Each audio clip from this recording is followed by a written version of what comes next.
여러분, 아 뜨거워 아니면 와 차갑다 이런 느낌 매일 겪어보죠?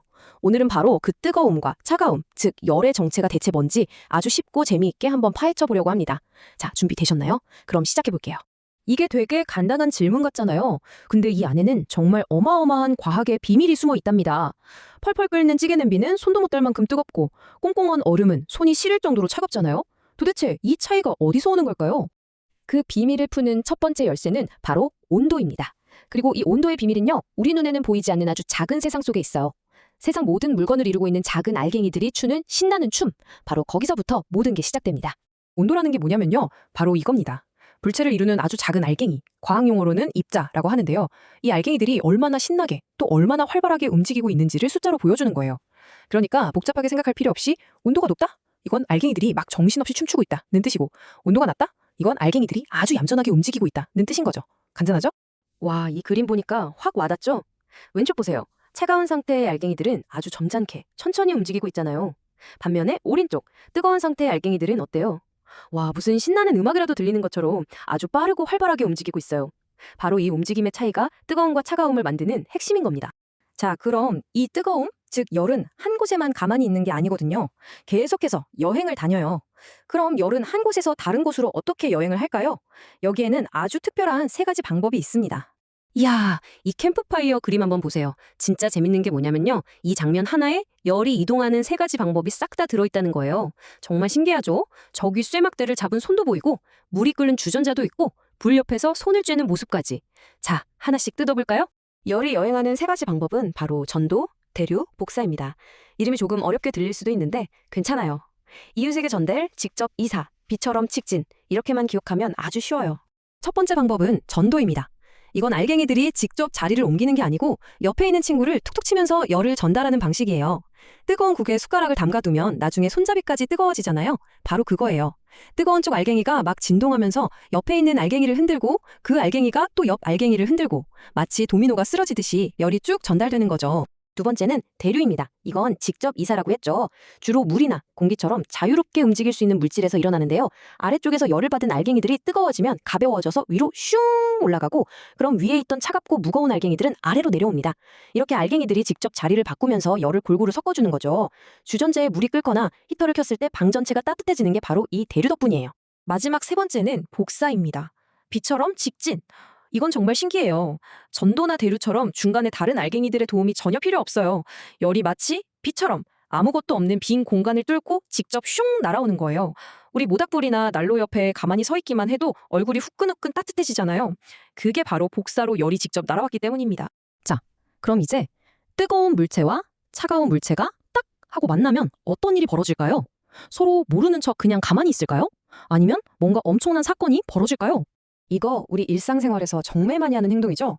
라면 먹을 때 뜨거운 삶은 달걀 빨리 식히려고 찬물에 퐁당 넣잖아요. 바로 이때 뜨거웠던 달걀이랑 차가웠던 물의 온도는 각각 어떻게 변할까요? 정답은 바로 열평형 상태가 되는 겁니다. 이건 자연의 아주 중요한 약속 같은 거예요. 열은 언제나 이 약속을 지키거든요. 무조건 온도가 높은 쪽, 그러니까 알갱이들이 활발하게 춤추는 쪽에서 온도가 낮은 쪽, 얌전한 쪽으로만 이동한답니다.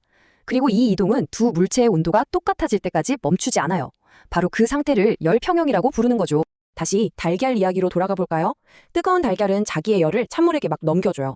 그럼 달걀의 알갱이들은 에너지를 잃으니까 움직임이 점점 둔해지면서 식게 되겠죠. 반대로 찬물은 달걀한테서 열을 받으니까 알갱이들의 움직임이 점점 활발해지면서 미지근해지는 거고요. 이 과정이 계속되다 보면 결국 달걀과 물, 양쪽 알갱이들이 움직이는 정도가 똑같아져요. 즉, 온도가 같아지는 겁니다. 그런데 열은 단지 뜨겁기만 한 게 아니에요. 아주 신기한 두 가지 슈퍼파워를 가지고 있답니다. 이 능력들 때문에 우리 생활에서 정말 재밌는 현상들이 많이 일어나요. 여름에 바닷가 놀러 가본 친구들 많죠? 그 뜨거운 햇볕 아래 맨발로 모래사장을 걸으면 아, 뜨거워 소리가 절로 나오잖아요. 그런데 바로 옆에 있는 바닷물에 발을 싹 담그면 정말 시원하죠? 아니, 똑같은 햇볕을 받고 있는데 왜 이렇게 차이가 나는 걸까요? 그 비밀은 바로 열의 첫 번째 슈퍼파워, 비열에 있습니다. 비열, 말이 좀 어려운데요. 쉽게 말해서 온도를 올리기 힘든 정도라고 생각하면 돼요. 비열이 큰 물질은 온도를 1도 올리는데 엄청나게 많은 열 에너지가 필요해요. 그래서 온도가 아주 천천히 올라가고 또 천천히 식는 거죠. 반대로 비열이 작은 물질은 열을 조금만 줘도 온도가 훅 올라갑니다. 이 표를 보면 확실히 알 수 있죠. 물은 비열이 아주 큰 대표적인 물질이에요. 그래서 온도 변화가 느리죠. 바닷물이 쉽게 뜨거워지지 않는 이유예요. 반면에 식용유는 비열이 작아서 금방 뜨거워지고요. 우리가 좋아하는 뚝배기찌개가 오랫동안 뜨거운 이유도 바로 뚝배기의 비열이 커서 천천히 식기 때문이랍니다. 정말 신기하죠? 열의 두 번째 슈퍼파워는 바로 열 팽창입니다. 자, 우리 맨 처음으로 돌아가 볼까요? 온도가 높아지면 알갱이들이 어떻게 움직인다고 했는지 기억나나요? 맞아요. 아주 활발하게 춤을 춘다고 했죠. 이렇게 알갱이들이 신나게 움직이면 서로 밀어내면서 차지하는 공간, 즉 부피가 전체적으로 커지게 됩니다. 이걸 열 팽창이라고 해요. 이 바이메탈 실험이 열 팽창을 아주 잘 보여주는데요. 서로 다른 종류의 금속 두 개를 딱 붙여놓은 거예요. 여기에 열을 가하면 열 팽창하는 정도가 더 큰 금속이 더 많이 늘어나면서 열 팽창을 조그마한 금속 쪽으로 휘어지게 되는 겁니다. 이 원리는 전기밥솥이나 다리미처럼 온도를 조절하는 장치에 아주 유용하게 쓰이고 있어요. 이 열팽창은 우리 생활 진짜 곳곳에 숨어 있어요. 기찻길을 보면 철로 사이에 살짝 틈이 벌어져 있는데 이게 여름에 철로가 뜨거워져서 늘어나더라도 휘지 않게 하기 위한 공간이에요. 커다란 다리 중간에 있는 이음매나 구불구불하게 생긴 가스관도 모두 열팽창 때문에 구조물이 망가지는 걸 막기 위한 과학적인 설계랍니다. 자, 이렇게 오늘 열에 대한 많은 비밀을 알아봤는데요. 어떠셨나요? 우리가 오늘 배운 이 과학 원리들은 그냥 교과서에만 있는 게 아니라 바로 우리 주변 모든 곳에 숨쉬고 있답니다. 우리가 매일 건너는 다리, 타고 다니는 기차, 살고 있는 건물까지. 그 안에는 열의 이동, 열평형, 비열, 열팽창 같은 원리들이 아주 중요하게 적용되어 있어요. 과학은 이렇게 우리 생활을 더 안전하고 편리하게 만들어주고 있었던 거죠. 이제 여러분 차례입니다. 오늘 집에 가서 곰곰이 생각해보세요. 내가 쓰는 텀블러, 요리할 때 쓰는 냄비, 심지어 내 몸 안에서도 어떤 열의 비밀이 숨어 있을까요? 우리 주변을 조금만 더 호기심 어린 눈으로 바라보면 아 뜨거워 하는 그 순간에도 엄청난 과학이 숨어 있다는 걸 발견하게 될 거예요. 오늘 열의 비밀 파헤치기는 여기까지입니다.